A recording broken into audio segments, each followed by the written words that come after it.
Welcome back. All points matter here. You got two guys on spring break that are ready to roll. Talking some UFL action coming up this Saturday, tomorrow, or today. If you're watching this, just trying to get some information before you watch the UFL. We're going to have odds for you, betting odds this week. We're also going to have some picks, our all points matter picks for you to kind of feel out what the league might look like. We're also going to have some roster news, roster updates, who's the quarterback, because that's the most important position on the field. So we're just kind of going to break down the game for you. We might give you some future odds just to see where the teams might stack up, what team to jump onto. If you want to check out one of our previous videos, we break down team by team, why to choose them, why not to choose them. So feel free to check that out if that's something you're interested in. But I say we dive right in here. We're going to start week one, first game, the defending champions of each league. We have the XFL champions, the Arlington Renegades, and your USFL champions, the Birmingham Stallions. The Stallions are favored by 3.5 points. That's going to be our spread for the day. They also have a money line of -180, and the Renegades are +150. So heading into this game, Reese, I'm excited for it. It's going to be two pretty powerhouse teams getting after it to start the UFL. Literally the first ever UFL football game. And any roster news, things we need to know, go. Yeah, no, this is an awesome matchup. So I think they did a great job for their opening game, getting the kickoff with the two league champions. So the Stallions, they won the USFL championship last year. The Renegades won the XFL championship last year, and it's going to be one of the better quarterback matchups too. So we'll talk about the Renegades first. They're in a spot right now where they're returning one of the best quarterbacks from the USFL a week ago, a playoff team, and Luis Perez, who was the leader for the Seattle Dragons. So the Renegades, they were formerly the Gamblers. They were able to pick up Luis Perez in the dispersion draft. So that's going to be a huge impact for them. So it's going to be a quarterback-driven league, and they have one of the most successful quarterbacks from a year ago. So that's going to be awesome for them. And they're going to have a formidable receiving unit with Javonte Payton, Deontay Burnett, and Tyler Vaughns leading the way. So they're going to be a solid offense. But the biggest thing is going to be, that Birmingham team is looking really, really good. They were able to get Matt Corral, who is formerly of the Carolina Panthers, a second-round draft pick, not very long ago. A guy that was a Heisman Trophy candidate. He's got a big pedigree coming out of high school, one of the biggest recruits going through the Elite 11 process, and then just being an absolute dog at Ole Miss for several years. So they're going to be in a really good spot. And the odds for this one, they've got the Stallions at -180 in the books. We'll touch it in a little bit. They think the Stallions are going to be one of the best teams in the UFL as a whole. So having a guy like Matt Corral leading that team is going to be a big thing for them. So, and on top of that, they've got one of the best receiving units, and Jay Sternberger, one of the best tight ends. He was an all-league tight end in the USFL a year ago. He'll be returning.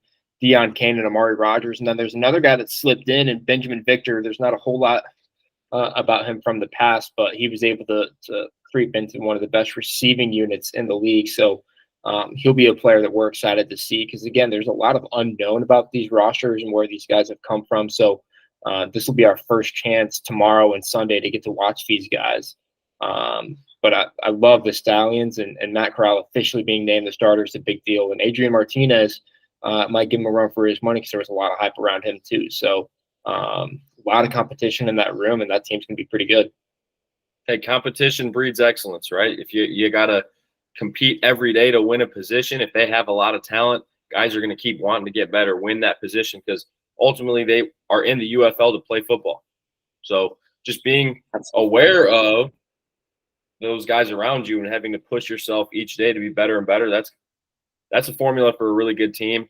And our all points matter pick for this game, Stallions Renegades, great quarterback play, great receiver room. As Reese was saying, we're going to go with the Stallions. This could be the best team in the league other than the Battlehawks. They're at the same futures odds, both at plus 300.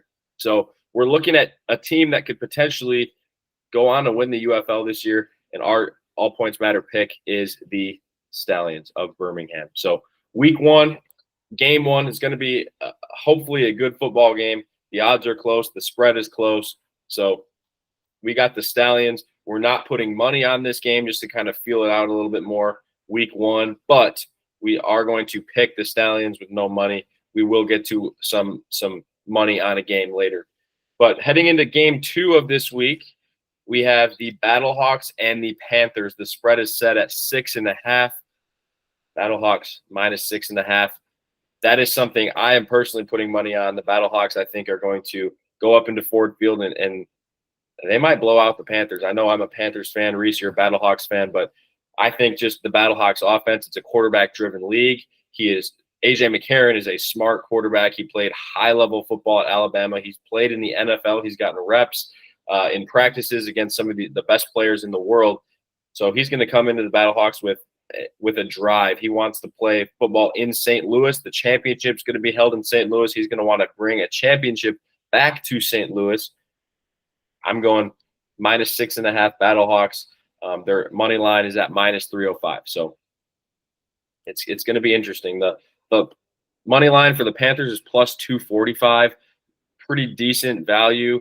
I think in future weeks that might be a little bit longer, just depending on how they do here against the Battlehawks. But there are some updates with quarterback for the Panthers. I'll let Reese take care of that. But could be a good game. It's at Ford Field. We'll see how many fans are there supporting. But Reese, let's hear some of your updates for the Battlehawks and Panthers.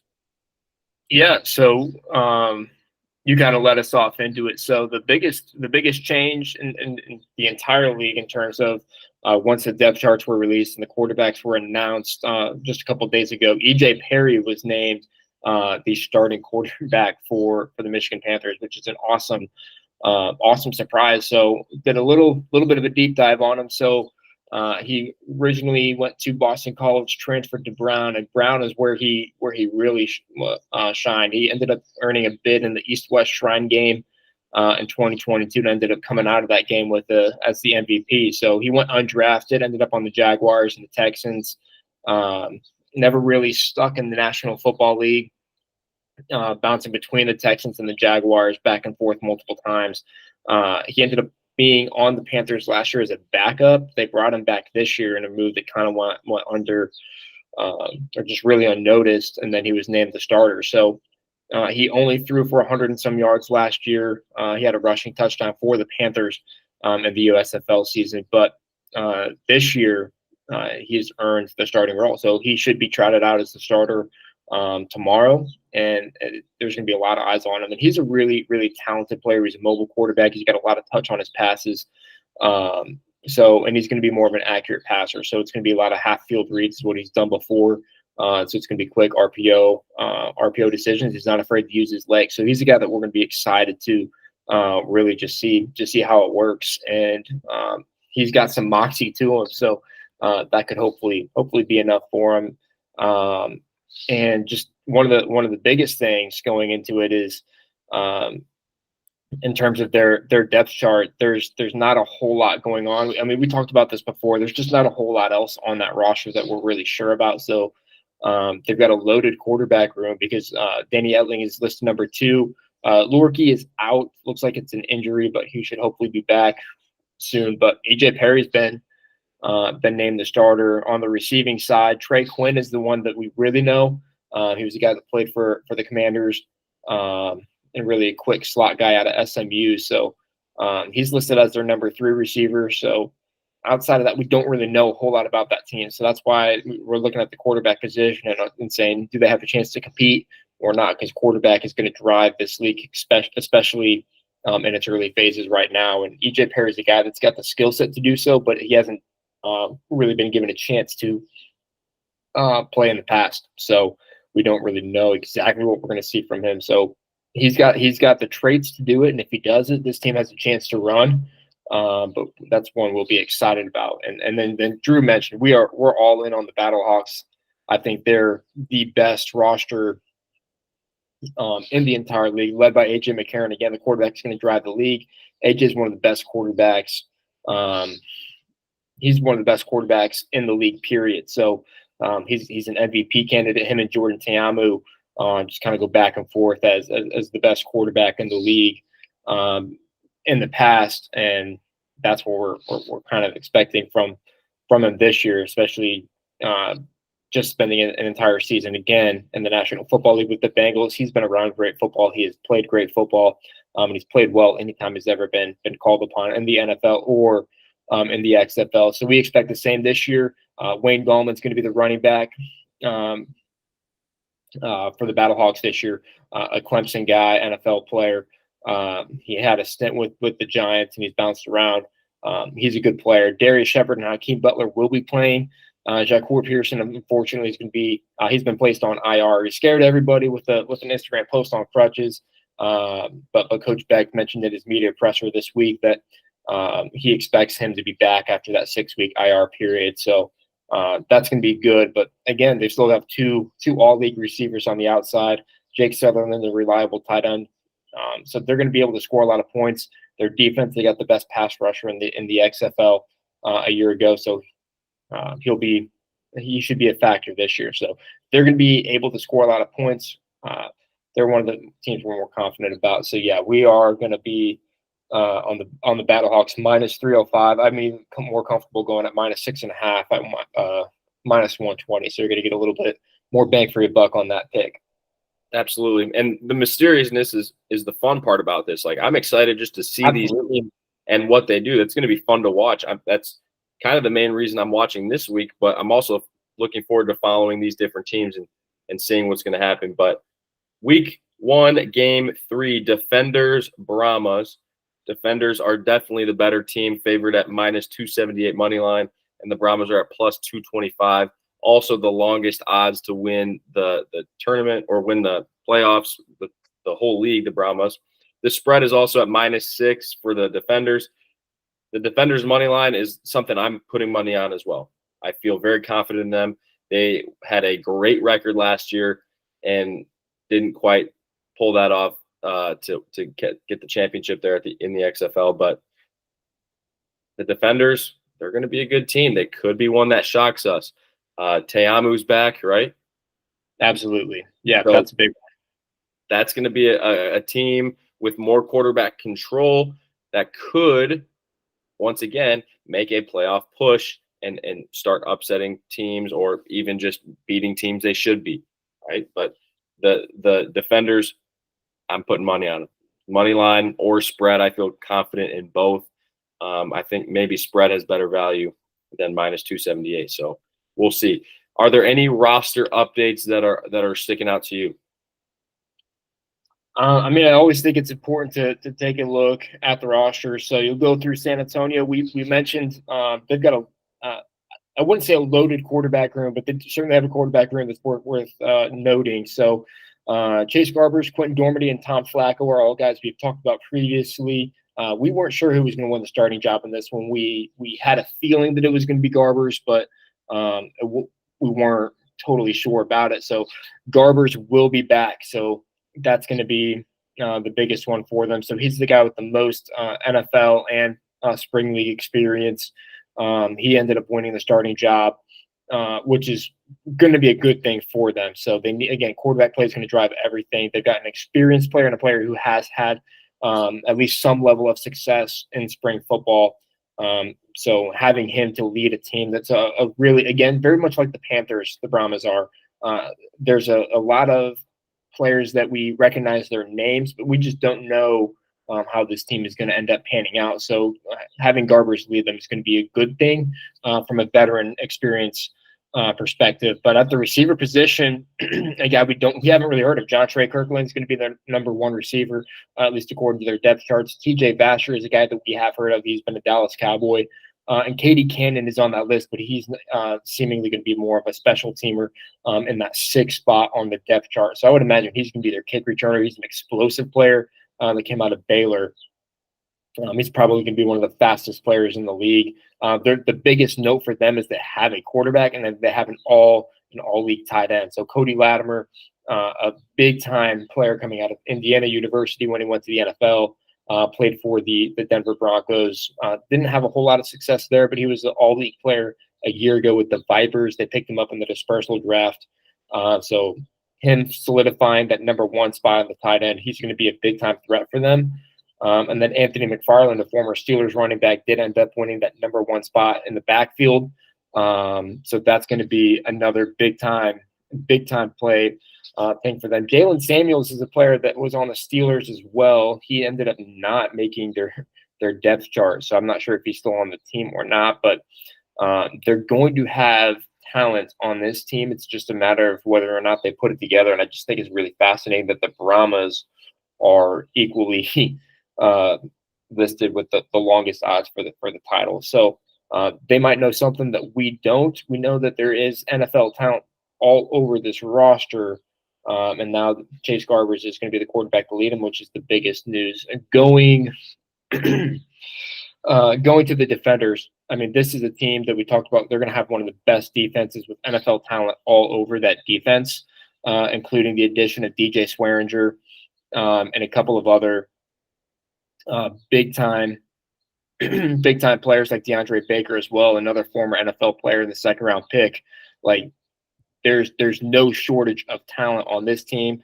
And then previously, Jordan Ta'amu took him the longest time to either announce that he was coming back or to finally put them on the roster. But he is back. He is listed as their starting quarterback, which is going to be a huge thing. So, again, he's an MVP candidate a year ago.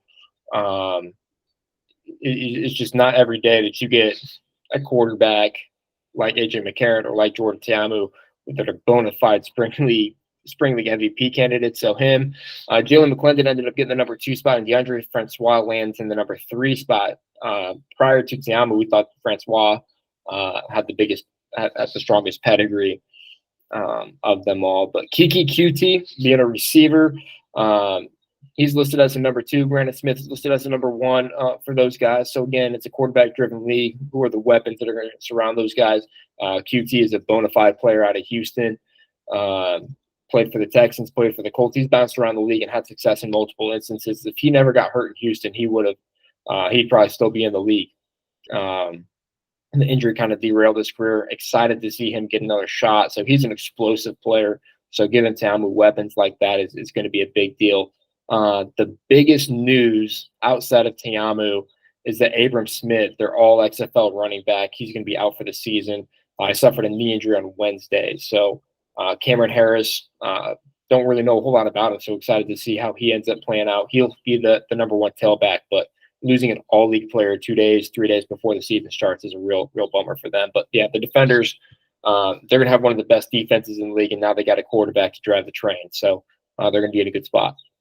Hey, it's always good when that train is going in the right direction, right? So we're going to see where they go, how they do it, what teams stand out week 1. I think that's what's fun about having ESPN Plus or watching it on Fox. We're going to have great opportunities to go back and watch these games again, see what was like good for teams, bad for teams, what's going to be the best for longevity throughout the season. That's going to be something good to see so we can make better picks and make us some money and make you some money for the following as well. So final game of week 1. We have a game that is tight. The spread is at 1 both ways, -1, +1, favoring the Showboats currently, giving a point to the Houston Roughnecks. The Showboats are at -118 money line and -102 for the Roughnecks. So it's going to be a close game. And this could be the fun part. This could be a good way to wrap up week 1 of the UFL. 2 teams that are kind of stuck in the middle of this league. Which way are they going to go? So this is going to be a game where both teams want to come out and take a step with the right foot, get started in the right direction with this first game. And this could kind of put them in a trajectory to be in that upper half of the league or the lower half of the league. So it's going to be fun to watch to see how that plays out. But this is another game that I'm just going to let happen. I'm going to make a pick, but I'm not going to put money on it. Our All Points Matter pick for it, we'll get to here in a second. We'll list all of our picks at the end once again. But it's going to be an interesting game. It's going to be an interesting game. Reese, any roster updates for you? Yeah, in this case, both quarterbacks we kind of knew coming into it who was going to be the starter. Case Cokus is going to be he's going to be leading the Showboats. He was again on the Philadelphia Stars last year. He was second in the league in passing. He's got a lot of NFL offseason experience, bouncing all over the league. Played in Canada as well, but kind of found his sticking point last year with the Philadelphia Stars. Had a really strong campaign. Ends up he ends up on the Showboats in the dispersal draft. So pretty cool opportunity for him to get another chance to lead a team.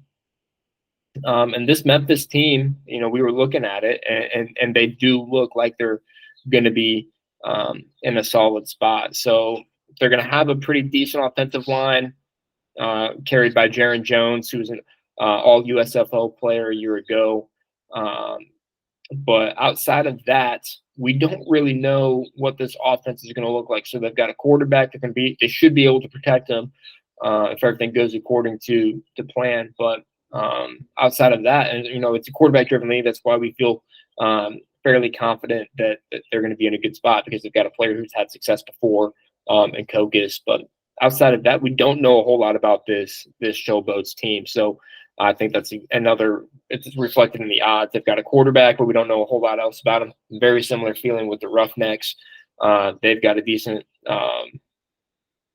actually their quarterback is hyped up. So Garantano is going to be the quarterback for I guess we can shift over to them. But yeah, Garantano is a quarterback that is thought very highly of. He's won the starting job. He was one of the first announced starting quarterbacks from the teams that, like, obviously we knew McCarron was going to be the starter and Tiamo was going to be the starter, those places. But in the quarterback competition realm, the Roughnecks were pretty quick to announce that Garantano was going to be their starting quarterback, which we were surprised about because they've got Reed Sinnott on the roster as well, who's got a lot of talent, able to spin it, played on the Brahmas last year, ended up on the Roughnecks roster this year. So we were pretty surprised with that one.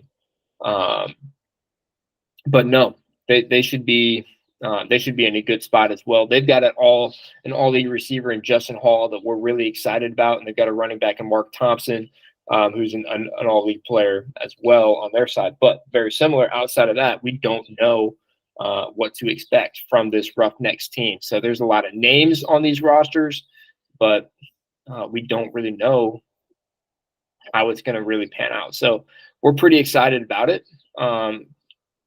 And Drew, we went back and forth on this one. We don't really know what's going to happen. So I think that's reflected in the odds, both being very, very, very tight. And I think I'm interested because they show the Roughnecks being the favorite at -105. But when we talked about it, I mean, we firmly believe that it's a quarterback-driven league, and Cokus is clearly the more proven quarterback at this point. Garantano, ever since he came out of Tennessee, I mean, he hasn't really started anywhere. And Cokus had one of the best passing seasons in the USFL a year ago. It's kind of, I think, where we're leaning. What do you think? Yeah, I'm going to go Showboats. Memphis has the stadium. They've had a history of football in that stadium with previous XFL teams. They've played bowl games there. It's technically the South, so they have some football history. So do the Roughnecks. I know they're rebranding from the Gamblers to the Roughnecks. It's a UFL team or USFL team turning into this UFL hybrid team. But I got to go Showboats, quarterback-driven league. That's where the game is controlled from. If you can control the game at the line of scrimmage on a quarterback, keep your defense off the field so they're fresh when they get back on the field, that's going to be big. So I think just controlling the game from the line of scrimmage, the Showboats are going to take this one. Personally, I think, Reese, would you agree with that? Yeah, I think I'm leaning towards the Showboats too. I'm torn, but again, you got to go with the quarterback, especially in week one. So I'm going to go with Cokus and the Showboats. Awesome. So that's one of our picks. We have the Showboats overall. We did say we have the Stallions over the Renegades, but we did kind of mention some other picks. I mentioned spread with the Battlehawks. The Battlehawks are going to be a great team. AJ McCarron, once again, dominant quarterback in the UFL, but good enough to be on an NFL roster. So you can kind of see the balance there. Battlehawks definitely over the Panthers. That's our combined pick as well, both Reese and I. And then the Defenders over the Brahmas. That's another one of our picks. So I know we're just going straight money line this week, where it's pick, all the teams that are favored. We don't have any upsets. But that's the exciting part about week 1 UFL football. We are not sure where this is at. It's a mysterious week 1. It's teams that are combined. We've had a dispersion draft. We've brought 2 leagues together. It's going to be fun. It's going to be interesting. We have The Rock. We have Fox Sports. We have ESPN. We have Fox. It's going to be fun. There's football everywhere. We love football. This is holding us over to the draft. It's going to be fun football to watch. We might start to see these guys pop into the NFL. You never know. It's going to be fun. It's going to be great. I'm hoping to make some money on it this weekend too. So I'm excited about it. Where are you standing at this moment, Reese? No, I think outside of the fact that, I mean, we feel pretty confident on the Battlehawks and the Defenders. Very confident, as a matter of fact. So those are the 2 that if I do end up putting any money down, it would be on those 2. And I think it's at a point where I think I feel confident about the spread hitting, because both those teams are seemingly a step ahead of everybody else, especially from quarterback play. But especially for the Battlehawks, I mean, they're going to be able to put up points. They've got players all across the board. So, no, I feel really good about those guys. As a whole, outside of the fact that we don't know a lot about the other teams, it should be good quality football. I think that's the biggest thing. Is we watched the XFL a year ago, and it was pretty good quality football. But we watched the USFL was painful to watch. There are players like Kokis and like Sternberger and like Deion Kane who are bona fide players at this level. But the league as a whole was really, really poor. So now we're taking the best from the USFL, taking them to the XFL, combining them to an already established brand and an already established high level of football. That's going to be a good thing. So as the viewers, we're definitely going to benefit from that. So it's going to be good quality football for the most part. You know, the Panthers and the Brahmas are so much unknown with those guys, but hopefully they're able to keep it together and put a good product out there on the field. Completely agree. I'm looking forward to it. I'm also looking forward to week 2. It's going to be fun to break this down, make predictions for the second week of football. Totally looking forward to that. But anyway, check us out on Twitter at All Points Matter Pod. Check out Reese at APM_Reese and myself at APM_Drew. All right, we'll have this content for you, our betting picks for the week. And at the same time, we're right here in it with you. UFL is going to be a fun season. We get to kick this off from March to June. It's going to be great. Reese, any closing thoughts before we wrap up? No, Battlehawks all the way. That's all I got. All right, go Panthers. Good stuff, Reese. Good stuff, Drew. We'll see you. See ya.